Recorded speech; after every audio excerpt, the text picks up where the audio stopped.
What's up, everybody? My name is Josh Ramos. I am the executive producer of Wolfcry Productions, and today I'm going to be teaching you guys how to change your reflection in Photoshop.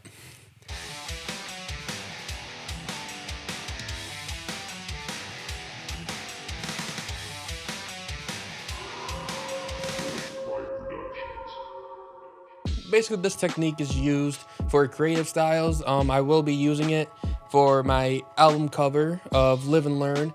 When that finally gets done, I've been working on Live and Learn since I was a senior in high school. I just graduated college. So it's been like 4 years, 4.5 years. I don't know why I'm going so in depth with this. Basically, I'm having an album and I'm going to teach you how I made the album cover, but I'm remaking it with photos I just took. So let's just dive right into it. First, I'm going to just tell you how to shoot this.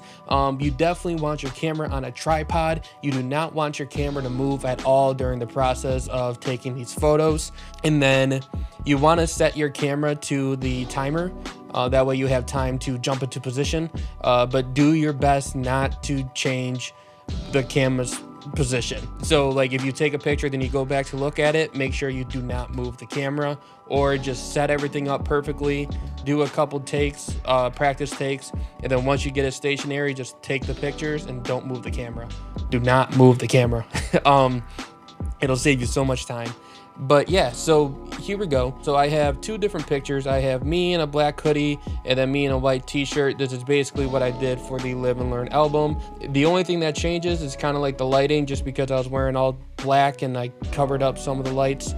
But that's basically like one of the only changes. So that's not too bad. That'll be easy to fix. Roughly, you don't have to do this perfectly.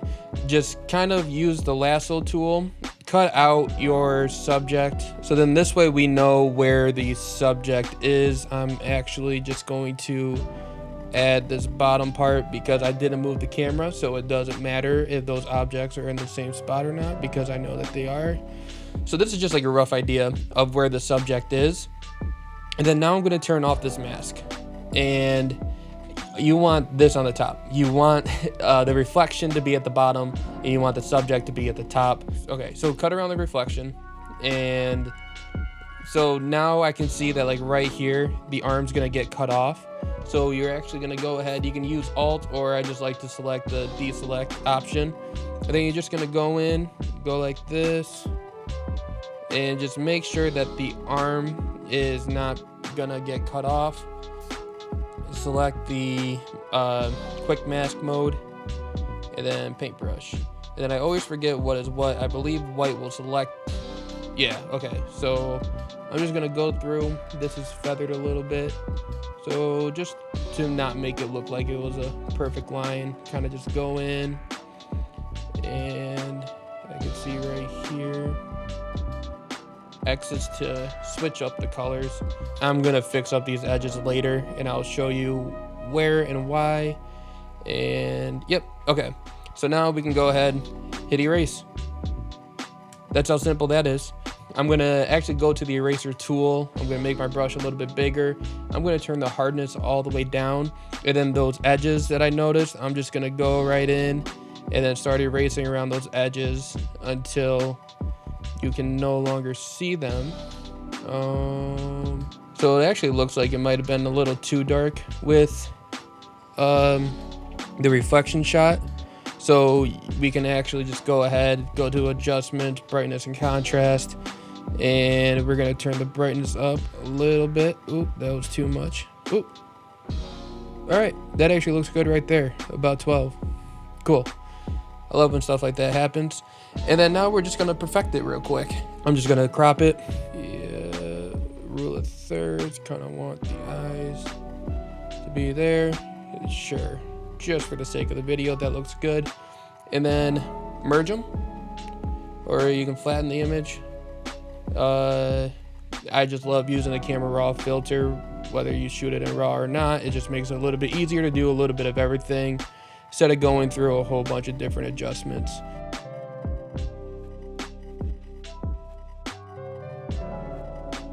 And then that's how you change your reflection.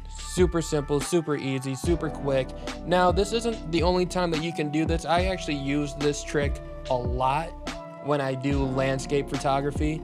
So I have another one opened right here.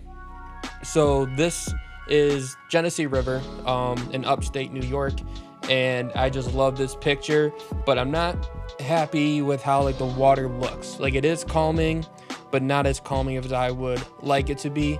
So what I'm gonna do, the lasso tool again, and basically just at the edge right here where like the water meets the land, I'm gonna draw another imperfect line.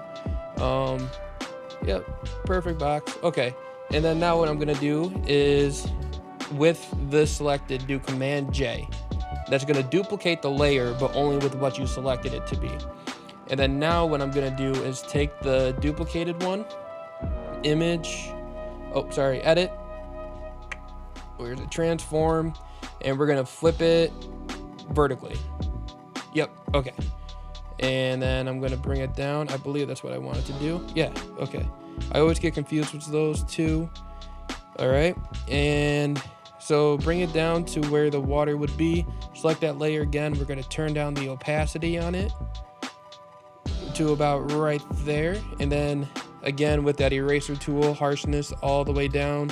I'm just gonna go along that edge there, just so that way nothing looks too weird, because you will see some like awkward not artifacts, but kind of like right there where the overlay doesn't look right.